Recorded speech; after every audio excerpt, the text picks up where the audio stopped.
வாழ்க்கை பிறப்புங்கிற ஒரு கோட்ல ஆரம்பிக்குதா இல்லையா?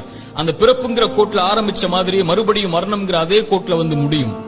பிறக்கும் போது எப்படி ஒண்ணும் இல்லாம வந்தானோ அது போல மரணிக்கும் போதும் ஒண்ணுமே இல்லாம எல்லாத்தையும் விட்டுட்டு போயிருவான். அவனுடைய செல்வம், சொத்து, குடும்பம், குழந்தை எல்லாத்தையும் விட்டுட்டு ஒண்ணும் இல்லாம பிறந்தது மாதிரியே போய் சேர்ந்துருவான். அப்ப எதுக்கு இந்த வாழ்க்கை, எதுக்கு இவ்வளவு பெரிய போராட்டம்னு கேட்கக்கூடியவங்களுக்கு இறைத்தூதர் இந்த 3 செயல்களை நீங்க உலகத்துல வாழும் போதே விதை போடுங்கன்னு சொன்னாங்க. அது பின்னால நீங்க அறுவடை செய்வீங்க. நீங்க மரணிச்சதற்கு பிறகும் உயிரோட வாழ்வீங்க அதன் காரணமான்னு சொன்னாங்க. அந்த 3 விஷயம் என்ன தெரியுமா? முதல் விஷயம், இறைவன் உங்களுக்கு செல்வம்னு ஒண்ணு கொடுப்பான். அது பிறருக்கு இந்த உலகத்திலேயே கொடுத்து உதவுங்க. அதன் மூலமாக ஒருவன் பலன் பெற்றிருந்தால், அதன் மூலமாக இன்னொருவன் பலன் பெற்றிருந்தால் அந்த தொடர் நன்மை உங்களுக்கு வந்தடையும் சொன்னாங்க.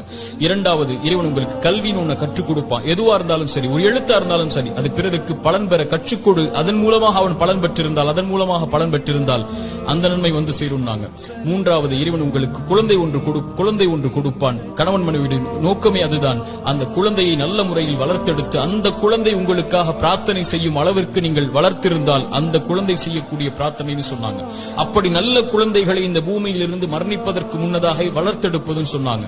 இந்த 3 விஷயத்தை யார் இந்த பூமியில் மரணிப்பதற்கு முன்னதாகவே உலகத்தில் விதை போடுவாரோ அவர் மரணித்ததற்கு பிறகும் அதை அறுவடை செய்து கொண்டு இந்த உலகத்தில் உயிர் வாழ்ந்து கொண்டே இருப்பார், இந்த உலகம் அழியும் வரைன்னு சொன்னார்.